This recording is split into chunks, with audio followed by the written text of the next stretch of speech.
Bismillahirrahmanirrahim. Assalamualaikum warahmatullahi wabarakatuh. Apa kabar anak-anak? Semoga kalian tetap semangat dan senantiasa sehat meskipun kita masih dalam pembelajaran jarak jauh. Semoga ke depan kita dapat bertatap muka ya. Hari ini kita akan belajar mengenai teks laporan percobaan. Kita akan belajar tentang pengertian, ciri-ciri, dan juga fungsinya. Teks laporan percobaan ini penting untuk kalian pahami. Kenapa? Karena dalam pelajaran sehari-hari, kalian akan bertemu dengan percobaan-percobaan, khususnya dalam mata pelajaran IPA. Nah, kita langsung bahas mengenai pengertian teks laporan percobaan. Istilah percobaan memiliki nama lain, yaitu eksperimen. Eksperimen itu apa? Eksperimen adalah kegiatan yang dilakukan untuk menguji atau membuktikan suatu teori.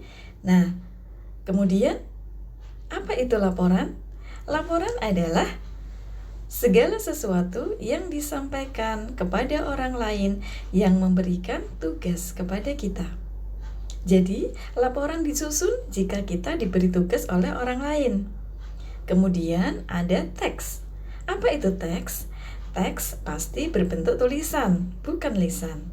Jadi, teks laporan percobaan adalah tulisan yang menyampaikan hasil kegiatan percobaan, baik itu untuk menguji atau membuktikan suatu teori.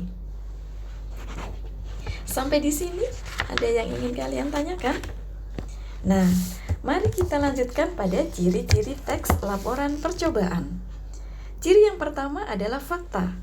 Apa itu fakta? Fakta adalah sesuatu yang sudah pasti.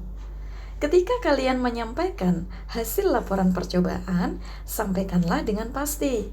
Contohnya pada kalimat berikut ini. Kandungan pada jeruk nipis sekitar 27 mg. Ini fakta atau opini? Coba kalian ingat kembali perbedaan fakta dan opini. Yang tadi Ibu sebutkan itu bukan fakta, melainkan opini. Kenapa? Karena di sana ada kata sekitar. Sekitar itu sesuatu yang belum pasti. Maka hal tersebut bisa dikatakan sebagai opini. Belum bisa dikatakan sebagai fakta. Bagaimana contoh kalimat fakta yang benar? Perhatikan kalimat yang Ibu sampaikan berikut ini. Dalam 100 mg jeruk nipis terkandung vitamin C sebanyak 27 mg. Nah, ini baru fakta. Jadi, fakta itu, Ibu ulangi lagi, fakta adalah sesuatu yang sudah pasti. Kemudian, fakta itu juga harus dapat dibuktikan. Jadi, pembuktiannya apa? Pembuktiannya adalah pada kata tersebut mengandung angka atau data yang pasti dan dapat dibuktikan. Nah, itu ciri yang pertama. Ciri yang kedua dalam teks laporan percobaan adalah lengkap. Mengapa harus lengkap? Agar ketika laporan percobaan ini dilaporkan dapat bermanfaat bagi masyarakat, jadi dapat dipahami secara utuh. Ciri yang ketiga apa? Ciri yang ketiga adalah objektif. Objektif itu sesuai dengan keadaan sebenarnya. Sebelum melakukan percobaan, kita sudah memiliki hipotesis biasanya ya. Apa itu hipotesis? Kalian masih ingat? Hipotesis itu dugaan awal atau anggapan dasar. Jadi kita sebelum melakukan percobaan pasti sudah mempunyai dugaan awal dulu. Contohnya, kita mau menguji saus jajanan di sekolah. Maka kita akan mempunyai dugaan awal bahwa semua saus dalam jajanan sekolah pasti mengandung pewarna buatan misalnya. Tapi setelah kita melakukan percobaan sederhana, ternyata tidak semuanya mengandung zat yang berbahaya. Nah, jika terjadi seperti itu, sampaikanlah apa adanya, atau itu yang disebut dengan objektif, tidak boleh ditutup-tutupi. Disampaikan apa adanya dari hasil laporan percobaan tersebut. Nah, ada kata-kata yang perlu Atau mungkin penting untuk kalian ingat, biar kalian ingat bahwa ciri laporan percobaan itu bisa kita akronimkan dengan tangkap objek. Apa itu tangkap objek? Ta dari fakta, kap dari lengkap, dan objek dari objektif. Jadi ada 3 ciri ya. Ada fakta, lengkap, dan objektif. Itu adalah ciri-ciri teks laporan percobaan. Tangkap objek, fakta, lengkap, dan objektif. Baik, sampai di sini dari ciri dan pengertian, kita lanjutkan pada fungsi teks laporan percobaan. Fungsi dari teks laporan percobaan yang pertama adalah informasi. Mengapa informasi? Jadi ketika kita sebelum melakukan percobaan, pasti kita akan mencari informasi dari informasi-informasi lainnya. Contohnya kita mencari informasi yang sudah pernah dilakukan oleh orang lain, yang sudah pernah dilakukan percobaan oleh orang lain, maka kita mendapatkan informasi dari situ dulu. Yang kedua adalah bukti. Fungsi yang kedua adalah bukti.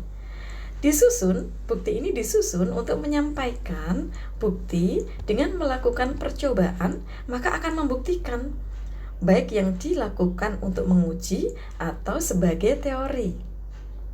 Jadi bukti ini sebagai bahan bahwa ketika kita melakukan percobaan ini sebagai alat bukti bahwa kita sudah melakukan percobaan. Yang ketiga, fungsi yang ketiga adalah dokumentasi. Dalam percobaan atau laporan percobaan, kalian akan menyampaikan data, informasi, mengklasifikasi dan sebagainya. Maka ketika kita tidak mendokumentasikannya akan hilang. Satu-satunya cara agar apa yang kita lakukan tidak hilang, maka didokumentasikan. Fungsi yang keempat adalah pemecahan masalah. Bisakah? Tentu bisa. Kalian suka bakso? Nah, siapa yang suka bakso? Semua orang rata-rata pasti menyukai bakso. Tapi ketika pemberitaan marak di televisi bahwa bakso itu mengandung formalin atau boraks, maka kita pasti was-was. Benarkah apa yang kita makan mengandung borak? Nah, teks laporan percobaan bisa dijadikan bahan untuk memecahkan masalah yang dihadapi. Kalian bisa melakukan percobaan sederhana.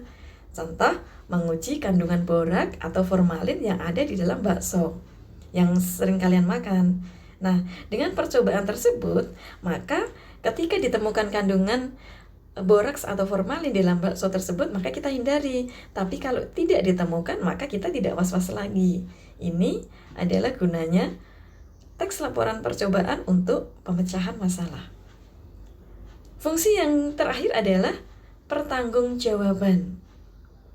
Laporan disusun jika ada pihak yang menugaskan, begitu ya?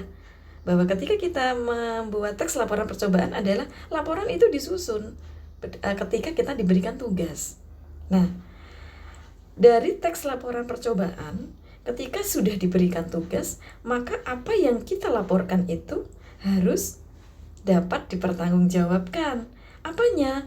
Kebenaran datanya. Tidak boleh asal-asalan. Nah, ini ada fungsi dari teks laporan percobaan. Yang pertama ada informasi, bukti, dokumentasi, pemecahan masalah, dan pertanggungjawaban. Maka bisa kita ingat-ingat dengan kata info, buku, masa tanggung. Info itu informasi, buku itu punya bukti, masa itu pemecahan masalah, dan tanggung adalah pertanggungjawaban. Info, buku, masa, tanggung. Info adalah informasi, bu adalah bukti, ku adalah dokumentasi, masa itu pemecahan masalah, dan tanggung adalah pertanggungjawaban.